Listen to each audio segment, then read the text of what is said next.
Sejam todos bem-vindos a mais um programa EBD na Web. Lição número 10, Pedro é livre da prisão. Mais um milagre ocorrido no livro de Atos dos Apóstolos sob o poder do Espírito Santo. Queremos chamar a atenção que esta lição será ministrada no domingo, dia 8 de dezembro, o segundo domingo de dezembro, e este dia é destinado ao trabalho do Dia da Bíblia, que será realizado ao longo do trabalho da Escola Bíblica Dominical. Então, você, professor, fique à vontade para, com criatividade, propor ao dirigente da sua EBD, dentro da programação, alguma homenagem, alguma apresentação relacionada à Bíblia Sagrada.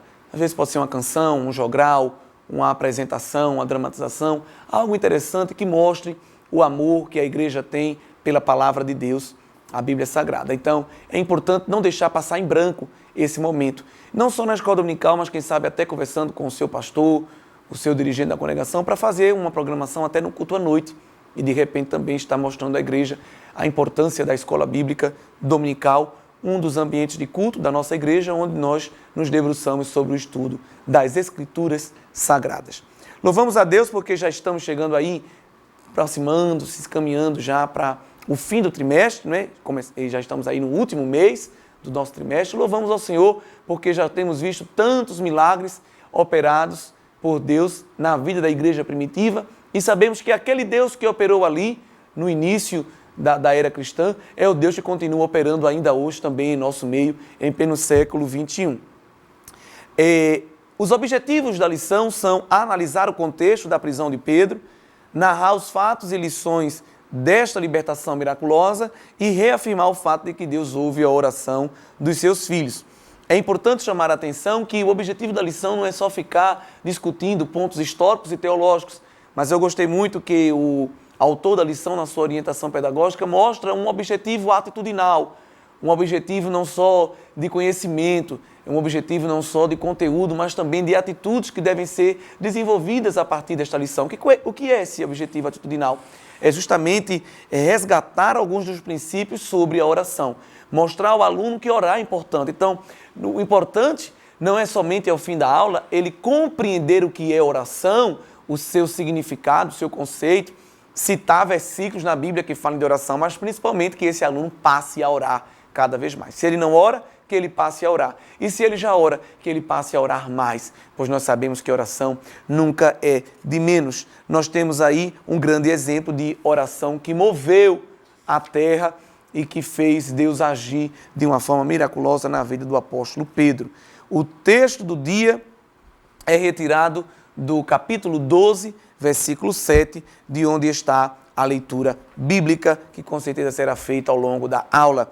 E eis que sobreveio o anjo do Senhor e resplandeceu uma luz na prisão, e tocando a Pedro no lado, o despertou, dizendo: levanta-te depressa, e caíram-lhe das mãos as cadeias. Queremos convidar você, no primeiro ponto, querido professor, a fazer uma pesquisa sobre Herodes, o Herodes citado aqui. Nós sabemos que há vários Herodes na Bíblia, e esse Herodes é o Agripa I. Então, na lição, no comentário, se traz uma breve introdução, você já deve ter lido, mas é importante você lançar mão de outros recursos e aprofundar uma pesquisa. Uma dica é você montar ou mesmo pesquisar uma breve árvore genealógica, colocando aí os famosos Herodes e mostrando as sucessões dessa dinastia, porque aí o aluno consegue se localizar ao longo do tempo em que Herodes é esse. É o mesmo Herodes que o Senhor Jesus vivenciou, conviveu, é o mesmo Herodes que João Batista conviveu? São perguntas que os alunos podem fazer e que é importante você, professor, já ter essa resposta.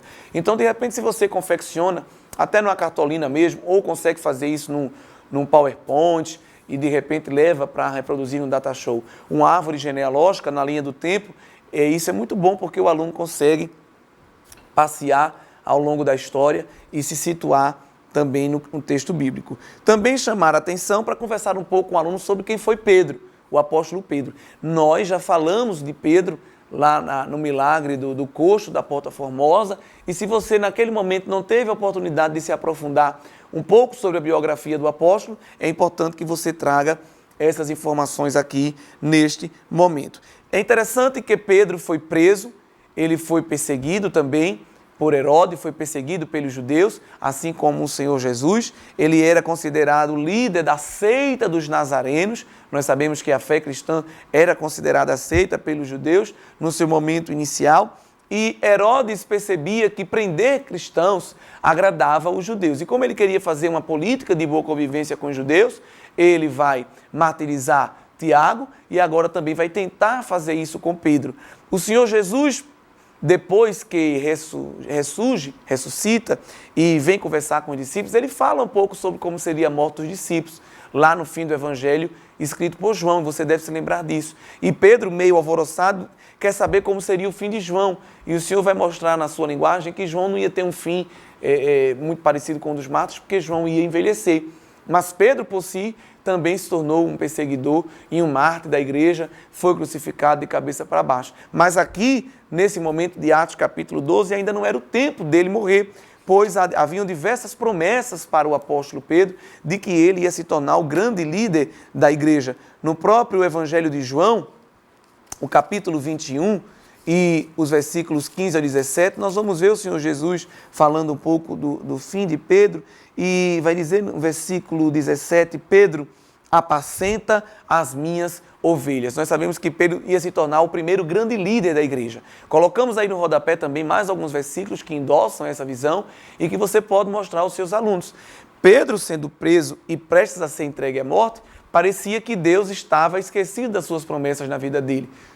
Mas quem está no controle das nossas vidas é sempre o Senhor, o nosso Deus. E se havia um ministério confiado a Pedro, ele não ia morrer naquele momento. Ele morreu sim, mais à frente. Mas este não era o tempo e nós sabemos que ninguém morre de vésperas às vésperas, ninguém morre antes do tempo, pois quem controla as nossas vidas é o Senhor, o nosso Deus. É importante chamar a atenção também, pintar de forma narrativa como Pedro foi preso. Na época ele estava numa prisão de segurança máxima e estava chefiado, guardado por 16 soldados, 4 quaternos de soldado. Cada quaterno tinha 4 soldados, então eram 4 vezes 4, 16. A porta da cela ainda era vigiada por outros 2 soldados e nós sabemos que ainda havia uma outra porta grande de ferro e isso tudo nós também devemos lembrar que o apóstolo Pedro estava acorrentado aos soldados que ele ladeava. Então, aos olhos humanos, soltar-se dali era algo impossível, mas Deus fez com que ele fosse liberto através da ação de um anjo. Lembra também o relato de Sundar Singh, não sei se você já ouviu falar, mas é um monge tibetano que aceitou a Jesus, conheceu a Cristo e passou a dedicar toda a sua vida à pregação do Evangelho. Esse homem pregou ali no Oriente Médio e pregou também na Inglaterra e em muitas regiões. O seu nome se tornou conhecido, pois ele adotou radicalmente a pregação do Evangelho como um modo de vida. E certa vez, pregando em um vilarejo, a liderança militar daquele local e política mandou prendê-lo. Cavaram um poço, que era onde jogavam prisioneiros, e prenderam Sundar Singh ali, com uma tampa e fechada com correntes e cadeados, e ali havia outros corpos apodrecendo, e ele podia sentir esse cheiro. E na terceira noite, depois de preso, ele ouviu um barulho, a tampa se abriu, uma corda desceu com um laço, seus braços estavam muito feridos, ele não teria força para subir aquela corda, mas o laço veio, ele colocou no seu pé, providencialmente, e foi puxado. E quando aquela figura lhe resgatou e fechou novamente a tampa, e ele conseguiu sair e tirar o laço de si, se recompôs. Quando ele se virou para agradecer, ele não encontrou a pessoa, a figura que o havia liberto. E aquilo deixou ele bastante intrigado. E aí o que acontece? Ele voltou a pregar a palavra de Deus no mesmo lugar. E aí as autoridades se enfureceram e mandaram prendê-lo, mas aí ficaram sem entender. E disseram assim, nossa, como foi que ele conseguiu escapar? Talvez foi alguém que tentou ajudar ele e ele deve ter roubado a chave. Mas a chave continuava na cintura do principal carcereiro. E quem foi que tirou dali? Nós cremos também que houve ali um milagre, creio que angelical, um milagre divino. Deus usou uma figura, um ser espiritual para libertar aquele homem. E ele tem poder para fazer isso ainda hoje, claro. Nós sabemos que Deus não mudou, mas para cada tempo ele tem uma dispensação, para cada tempo ele tem uma forma de se revelar, como nós bem sabemos. E aqui também é importante chamar a atenção da arma da igreja, que foi a oração. Essa arma que está entre aspas, que nós sabemos que não causa problemas, pelo contrário, soluciona esses problemas. E é importante, então, citar textos bíblicos que falem de oração. Você pode pedir para o estudante pesquisar textos e trazer para a próxima aula, ou você pode levar já esses textos, dividi-los e pedir para que os alunos em duplas ou em trios citem esses textos, declame-os e deixar que Deus se faça presente ali, trazendo aos corações o fervor, né, o amor pela atitude de oração. É importante chamar a atenção disso. Alguns pensadores vão dizer frases interessantes sobre oração. Há uma muito conhecida de um grande pregador que diz que a oração é interessante porque ela é a última coisa que a gente faz, quando na verdade ela é a primeira a solucionar tudo. Então aquilo que a gente deixa para o fim, na verdade, é o começo da solução de todas as coisas. É importante chamar a atenção de figuras bíblicas que oravam muito. Nós temos o rei Davi, que orava 4 vezes ao dia. Nós temos Daniel, que orava 3 vezes ao dia. E não necessariamente nós temos que seguir este padrão de quantidade de vezes. Cada um tem a sua rotina, mas é importante, sobretudo, que ao longo de todo o dia estejamos na presença do Senhor. Mesmo no ônibus apertado, dirigindo, tomando banho, almoçando, fazendo qualquer outra coisa, nós podemos em espírito estar buscando a Ele. Não precisa orar somente de joelhos. Não, é bom orar de joelhos com a face do pó, mas se estamos impossibilitados, podemos orar em pé, deitados, sentados, com a face curva. Fale de cadeias sendo quebradas por Deus através da oração. As cadeias de Pedro eram físicas, as cadeias de hoje podem ser cadeias espirituais, emocionais, psicológicas, materiais. Como o comentarista cita exemplos, pode ser um relacionamento nocivo, uma decepção do passado, um trauma, uma falta de autoestima e tantas outras coisas, síndromes, decepções, depressões, que o Senhor está apto a quebrar através de um relacionamento da oração, através do diálogo calmo que a alma faz com Deus, através deste momento de busca de relacionamento com Ele. É importante também chamar a atenção que há uma frase que eu gostaria de citar e eu coloco até no rodapé para ficar aí bem explícito para você. A mão da fé nunca bateu a porta da graça em vão. Não sei quem é o autor, se não citaria, mas achei essa frase muito linda. A mão da fé nunca bateu a porta da graça em vão. A igreja deve estar sempre em atitude de oração. Não orar apenas quando está desempregado, enfermo, passando por alguma necessidade, dificuldade externa ou interna, mas levar uma vida de oração.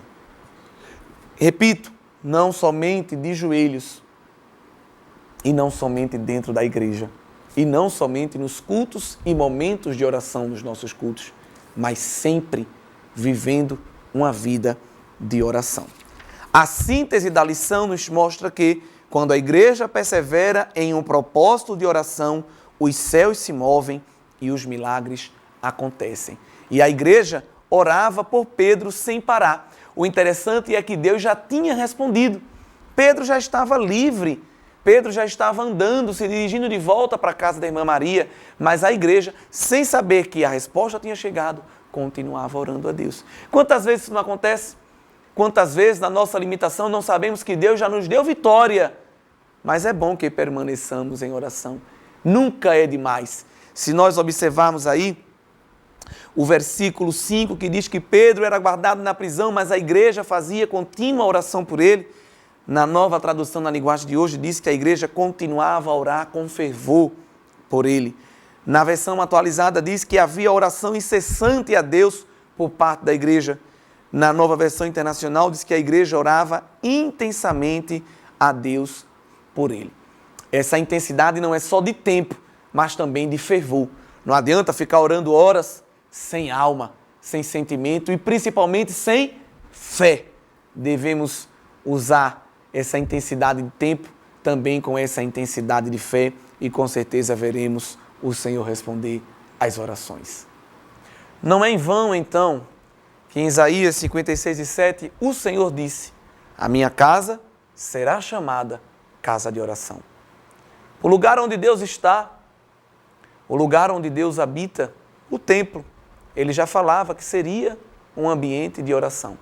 Interessante chamar a atenção também, isso é uma análise, uma interpretação minha, que na Nova Aliança, no Novo Testamento, nós somos o templo, nós somos a casa, a habitação de Deus.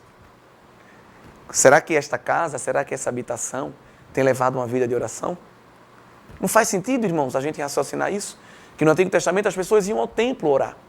No Novo Testamento temos a presença de Deus em nós e muitas vezes não teremos um tempo para conversar com aquele que está dentro de nós. Não façamos isso, mas que a nossa vida seja um altar e que o nosso diálogo com Deus seja contínuo. E mesmo quando nós não tivermos palavras, não tem problema. Ele conhece antes que ela venha à boca, como diz o Salmo 139. E o Espírito Santo, a terceira pessoa da Trindade, está disponível para interceder por nós em nossas orações com gemidos inexprimíveis. Apocalipse 5, versículo 8 diz que os anjos recolhem essas orações dos santos em taças de ouro e conduzem ela até a sala do trono. Nossas orações não são negligenciadas por Deus, mas Ele está disponível para ouvi-las e respondê-las de acordo com a sua vontade, que é boa, perfeita e agradável. Deus abençoe a todos.